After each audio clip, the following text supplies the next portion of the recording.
यूं तो भारत की मिट्टी से एक से बढ़कर एक बहादुर सैनिक पैदा हुए, जिन्होंने जीते जी भारत माँ के आंचल पर आंच नहीं आने दी और देश की रक्षा करते हुए हंसते हंसते अपने प्राण न्यौछावर कर दिए। लेकिन क्या कोई सैनिक देशभक्ति की इस हद तक भी जा सकता है कि वो अपनी मौत के बाद भी अपने देश की सीमाओं की पहरेदारी करे? क्या कोई सैनिक अपनी शहादत के बाद भी अपनी ड्यूटी पर लौट सकता है? ये सवाल किसी को भी अंदर तक झकझोरने के लिए काफी है। लेकिन कमाल की बात यह है कि ये कोई कल्पना या सुनी सुनाई कहानी नहीं, बल्कि वास्तविक घटना है जिसे इंडियन आर्मी भी सच मानती है। भारत चीन सीमा की उन पहाड़ियों पर जहां हर सांस बर्फ की तरह ठंडी और हर रात मौत जितनी लंबी होती है, वहां आज भी उस शहीद सैनिक की प्रेजेंस महसूस की जाती है। उस शहीद सैनिक के साथियों का विश्वास है कि जब भी नाथू ला पर कोई सैनिक अपनी ड्यूटी से मुंह मोड़ता है या फिर नींद की झपकियां लेता है, तब वो शहीद सैनिक जोरदार चांटा जड़कर उसे झकझोर कर उठा देता है। हैरानी की बात यह है कि चीनी सैनिकों ने भी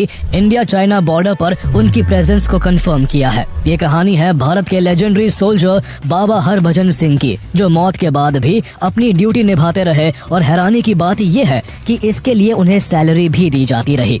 उन्हें हर साल 2 महीने की छुट्टियां भी दी जाती और यहाँ तक कि प्रमोशन देकर उन्हें सिपाही से कैप्टन बना दिया गया। आर्मी के नियमों के मुताबिक करीब 38 साल की ड्यूटी के बाद उन्हें साल 2006 में एक जीवित सोल्जर की तरह रिटायरमेंट भी दिया गया। बाबा हरभजन सिंह का जन्म 30 अगस्त 1946 को पंजाब के सरदारपुरा गांव में एक साधारण किसान परिवार में हुआ था। 1947 में पार्टीशन के बाद सरदारपुरा पाकिस्तान का हिस्सा बन गया, इसलिए हरभजन सिंह का परिवार भारत आ गया और भारत के पंजाब राज्य के कपूरथला में आकर बस गया।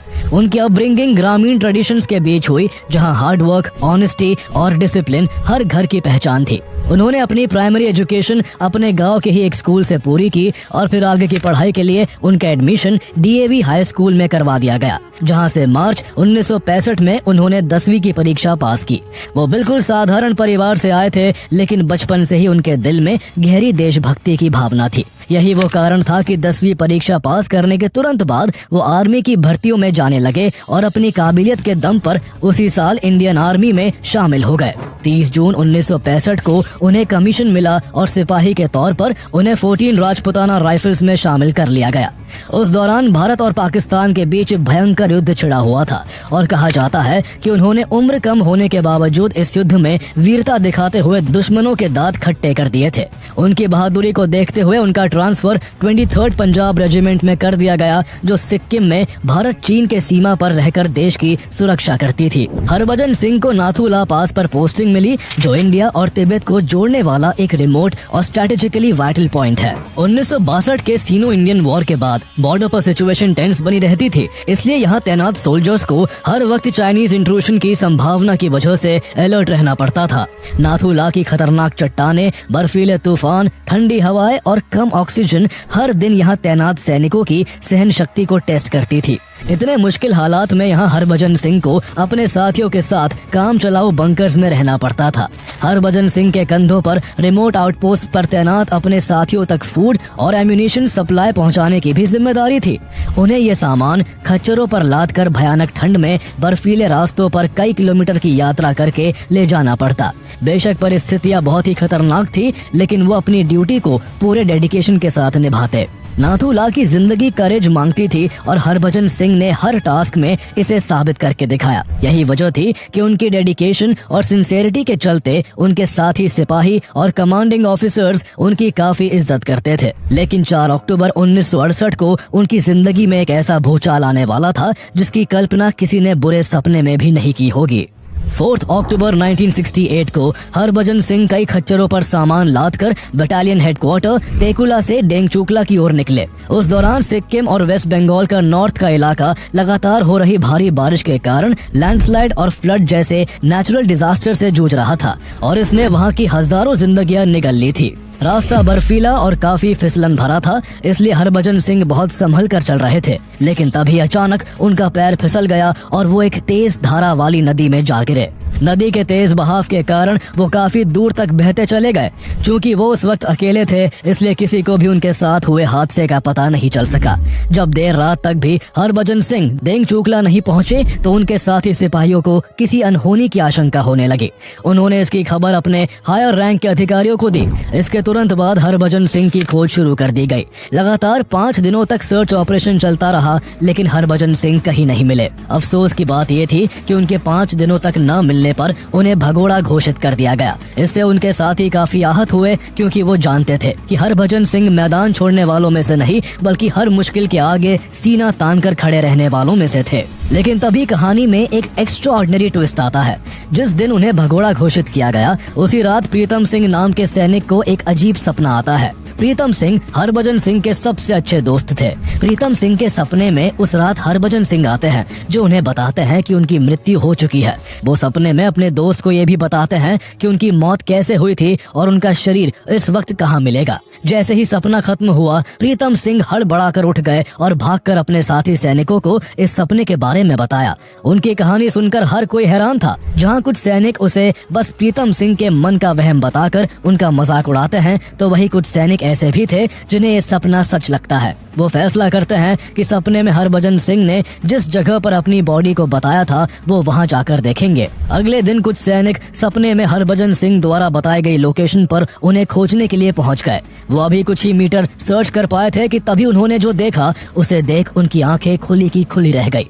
उन्होंने देखा कि वही पास में हरभजन सिंह की बॉडी पड़ी हुई है। जिस काम को सेना 5 दिन की खोज के बाद भी नहीं कर पाई थी, वो महज एक सपने की बदौलत कुछ ही मिनटों में हो गया था। ये देखकर वहाँ मौजूद हर सैनिक हैरान था। कुछ सैनिकों को काफी शर्मिंदगी भी महसूस हुई, क्योंकि हरभजन सिंह को पहले कायर समझकर भगोड़ा घोषित कर दिया गया था। लेकिन इसके बाद सेना ने अपनी गलती सुधारी और हरभजन सिंह को शहीद घोषित कर पूरे सैन्य सम्मान के साथ उनका अंतिम संस्कार किया गया। इतना ही नहीं, उन्हें इंडिया के 2nd highest bravery honour Mahavir चक्र से भी सम्मानित किया गया। लेकिन कहानी में अभी एक रोमांचक मोड़ आना बाकी था। हरभजन सिंह अपनी मौत के बाद भी कुछ ऐसा करने वाले थे जिससे भारतीय सेना की काफी मदद और चाइनीज सैनिकों की भारी आफत होने वाली थी। कुछ दिन तक तो हर रोज की तरह सब कुछ नॉर्मल रहा, लेकिन कुछ दिन बाद नाथू ला पर स्टेशन सोल्जर्स को रात में अक्सर स्ट्रेंज ड्रीम्स आने लगते हैं। उनके सपने में हरभजन सिंह आते हैं, जो उन्हें आने वाले खतरों से आगाह करते हैं और दुश्मन की मूवमेंट्स के बारे में भी बताते हैं। कई सैनिकों ने तो यहाँ तक कहा कि हरभजन सिंह ने उन्हें सपने में कहा है कि मेरा शरीर भले ही खत्म हो गया है, लेकिन मेरी आत्मा ऑन ड्यूटी रहेगी। मेरे लिए यहाँ एक मंदिर बना देना, जहाँ से मैं अपने देश की सेवा करता रहूंगा। शुरुआत में ऑफिसर्स ने इसे लाइटली लिया, लेकिन धीरे धीरे जब ये घटनाएं बढ़ने लगी और कई बार ऑन ड्यूटी सिपाहियों ने उनकी मौजूदगी को महसूस किया, तो सभी हैरान रह गए। जब भी कोई किसी घटना का शिकार होने वाला होता, तो पहले ही किसी अनदेखी आवाज से रुक जाता। ऐसे में साथी सैनिकों को एहसास होने लगा कि हरभजन सिंह एक अदृश्य पहरेदार बनकर उनके साथ है। जब इस तरह की बातें बढ़ने लगी, तो कुछ हाई रैंक ऑफिसर्स खुद इस मामले की जांच के लिए नाथूला पहुंचते हैं, लेकिन वो भी तब चौंक जाते हैं जब उन्हें खुद भी हरभजन सिंह की मौजूदगी का अनुभव होता है। धीरे धीरे साथी सैनिकों का विश्वास और मजबूत हो गया कि हरभजन सिंह अपनी मौत के बाद भी उनके साथ ड्यूटी कर रहे हैं। उनकी प्रेजेंस भले ही फिजिकल रूप में अनसीन थी, लेकिन ट्रूप्स के लिए उनके होने भर का एहसास ही उनका हौसला बन गया। इसके बाद सैनिकों के बीच उनके स्पिरिट के सुपर नेचुरल एक्ट्स की स्टोरीज फैलने लगी। कुछ ने कहा कि उन्होंने उन्हें ट्रेचरस माउंटेन पासेस पर रात में पेट्रोलिंग करते हुए देखा है, तो दूसरों ने नोटिस किया कि उनके नाम पर रखी वाटर बॉटल्स मिस्टीरियसली सुबह तक खाली हो जाती है, जैसे कि उन्होंने ड्यूटी से आने के बाद इन्हें पिया हो। बहुत से सैनिकों ने माना कि हरभजन सिंह ने उनको एम्बुशेस, एक्सीडेंट्स और नेचुरल डिजास्टर से प्रोटेक्ट किया है। सिर्फ सैनिक ही नहीं, वहाँ आसपास के लोकल्स को भी एक अदृश्य आत्मा के होने का एहसास होता है। इसके बाद उन्हें देवता का दर्जा देकर बाबा हरभजन सिंह कहा जाने लगा। उनकी रेजिमेंट ने नाथूला से कुछ किलोमीटर की दूरी पर बाबा हरभजन सिंह का एक श्राइन बना दिया। इस श्राइन को एक सोल्जर के रूम जैसा मेंटेन किया गया। यहाँ रोज बाबा हरभजन सिंह के लिए उनके साथी सैनिक प्रेस यूनिफॉर्म्स, पॉलिश्ड बूट्स रखते और उनके सोने के लिए बेड बनाया जाता। इतना ही नहीं, उन्हें खाना भी परोसा जाता। उनके बिस्तर के पास पानी की बोतल रखी जाती, ताकि उन्हें प्यास लगे तो पीने के लिए पानी मौजूद रहे। साथी सैनिक अपनी ड्यूटी शुरू करने से पहले उन्हें सल्यूट करते। ऐसा लगता था कि बाबा हरभजन सिंह सिंह सच में उनके साथ रहते हैं और जीवित है। इंडियन आर्मी ने न केवल उनकी मौजूदगी को माना बल्कि आर्मी ने बाबा हरभजन सिंह की ऑन ड्यूटी को ऑफिशियली भी रिकॉग्नाइज किया। ये इतिहास में पहली बार था जब किसी सैनिक को मरने के बाद भी एक्टिव सोल्जर माना गया। उनके लॉकर, यूनिफॉर्म और पर्सनल बिलोंगिंग्स को वैसे ही प्रिजर्व किया गया जैसे किसी जिंदा सैनिक के लिए किया जाता है। कई बार ऐसा हुआ कि जब सुबह सैनिक उनके श्राइन में दाखिल हुए तो देखा कि चादर पर सिलवटें थी जैसे कोई अभी अभी सोने के बाद उठा हो। बिस्तर के पास रखे जूतों पर मिट्टी के निशान मिले जैसे बाबा हरभजन सिंह ने रात में पहरा दिया हो। मौत के बाद भी वो न केवल खुद सीमा पर देश के लिए पहरेदारी कर रहे थे बल्कि वो अपने साथी सैनिकों को ड्यूटी के टाइम अलर्ट रहने का पाठ भी पढ़ाते हैं।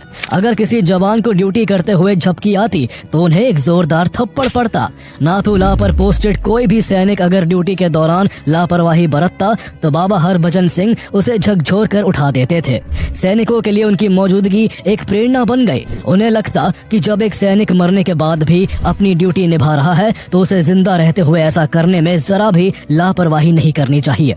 बाबा हरभजन सिंह की सच्ची देशभक्त आत्मा के चलते सैनिकों में यह विश्वास बन गया कि चाहे कितनी भी भयंकर ठंड हो, चाहे कितने ही बर्फीले तूफान सरहद को हिलाने की कोशिश करे, चाहे दुश्मन कितनी भी घात लगा ले, बाबा हरभजन सिंह उनके साथ मौजूद है जो उन्हें कोई भी अनहोनी और हमला होने से पहले सतर्क कर देंगे। हैरानी की बात यह है कि ऐसा सिर्फ भारतीय सैनिक ही नहीं महसूस करते बल्कि इसका एहसास चाइनीज सोल्जर्स को भी होता है। कई बार चीनी सैनिकों ने अपने सीनियर से शिकायत की कि उन्हें भारतीय सीमा पर एक सफेद घोड़े पर सवार कोई सैनिक नजर आया है। कहा जाता है कि जब भी कोई चीनी सैनिक भारतीय सीमा में घुसपैठ करने की कोशिश करता तो बाबा सफेद घोड़े पर सवार होकर उसका रास्ता रोक लेते। चीनी सैन्य अधिकारियों ने एक बार भारतीय अधिकारियों को पत्र लिखकर कहा, अपने उस सफेद घोड़े वाले सिपाही को वापस बुला लो। लेकिन भारतीय अधिकारी जानते थे कि वो किसी इंसान को नहीं बल्कि एक आत्मा को देख रहे हैं और उसे रोक पाना किसी के लिए संभव नहीं है। आलम ये हो गया कि जब भी भारत और चीन के बीच कोई फ्लैग मीटिंग होती, भारतीय सैन्य अधिकारी सम्मान और विश्वास के प्रतीक के रूप में बाबा हरभजन सिंह के लिए एक खाली कुर्सी छोड़ देते। ऐसा लगता जैसे बाबा भी वहां मौजूद है और संकेतों के जरिए उन्हें अपने वैल्यूएबल टिप्स दे रहे हैं। भारतीय सेना ने बाबा हरभजन सिंह को न केवल ऑन ड्यूटी सोल्जर माना बल्कि उन्हें बाकी सैनिकों की तरह बाकायदा सैलरी और प्रमोशन भी दिया जाता रहा। एक बार जब एक एनजीओ ने इसे अंधविश्वास कहकर इसका विरोध किया तो उनके रेजिमेंट के सैनिकों ने जवाब दिया, हम अपनी सैलरी का एक हिस्सा बाबा के नाम पर देंगे। इतना ही नहीं, इंडियन आर्मी ने उन्हें छुट्टियां देने की भी अरेंजमेंट की। चूँकि बाबा हरभजन सिंह हर साल सितंबर के महीने में छुट्टी पर अपने घर पंजाब के कपूरथला जाते थे, इसलिए जब भी सितंबर का महीना आता सिक्किम से लेकर कपूरथला तक किसी त्योहार जैसा माहौल हो जाता था। यही वो समय होता जब बाबा हरभजन सिंह को सेना से 2 महीने की छुट्टी दी जाती। जिस दिन उन्हें छुट्टी पर भेजना होता उस दिन नाथुला पोस्ट पर एक अनोखा दृश्य देखने को मिलता। पूरा कैंप सजता, सैनिक एक लाइन में खड़े रहते और 2 सैनिक बाबा हरभजन सिंह का सारा सामान एक गाड़ी में रखकर वेस्ट बंगाल के जलपाईगुड़ी स्टेशन तक पूरे सैन्य सम्मान के साथ ले जाते।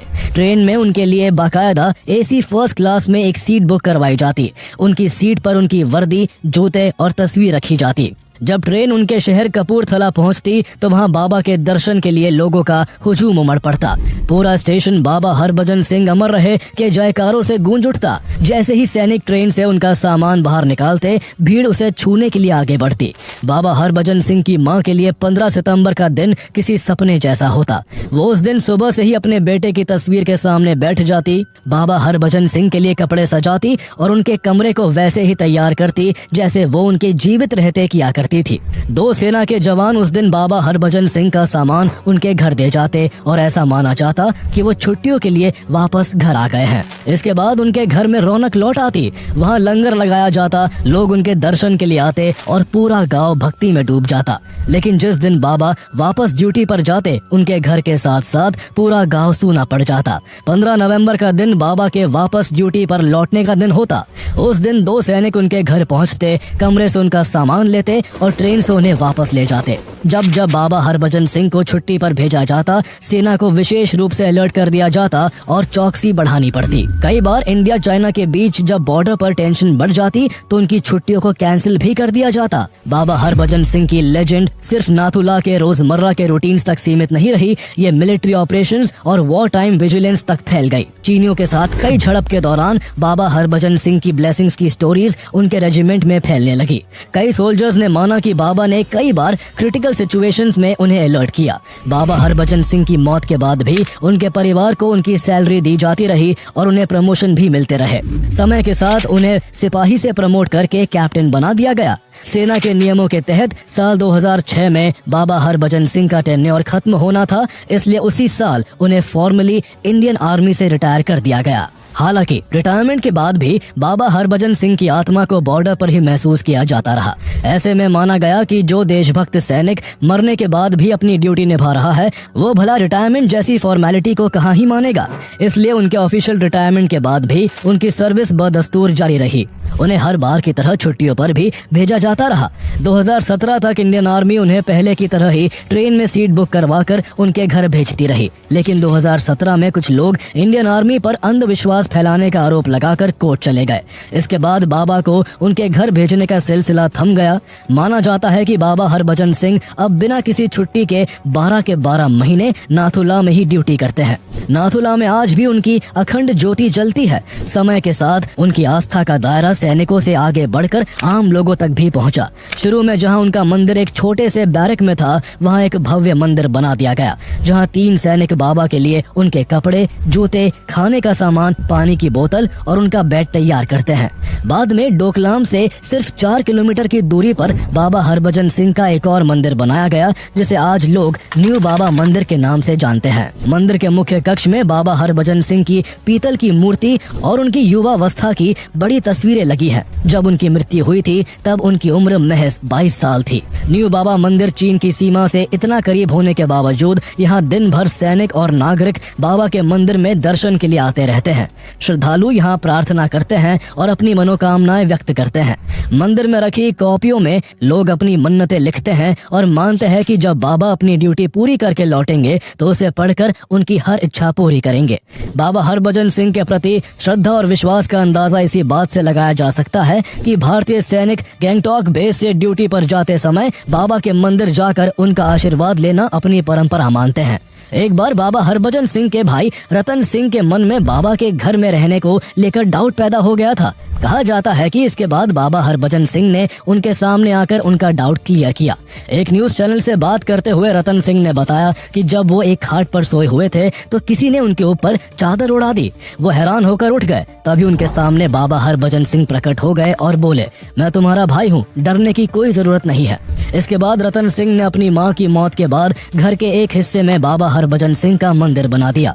आज भी उनके कमरे में उनका सारा सैन्य साजो सामान और उनकी एक तस्वीर रखी जाती है। गांव के लोग बताते हैं कि जब भी उनके गांव का कोई सैनिक सिक्किम या बॉर्डर एरिया से लौटता है तो गांव में प्रवेश करने से पहले बाबा के गेट पर रुककर प्रणाम करता है। बाबा की श्रद्धा, आस्था और अनुशासन आज भी वैसे ही कायम है। नाथुला पर तैनात सैनिकों का आज भी यह विश्वास है कि रिटायर कैप्टन बाबा हरभजन सिंह की अनंत आत्मा चीन के किसी भी हमले से 3 दिन पहले भारतीय सेना को चेतावनी दे देती है। कहा जाता है कि बाबा हरभजन सिंह जेले पास से लेकर नाथुला पास तक की सीमाओं की रक्षा करते हैं।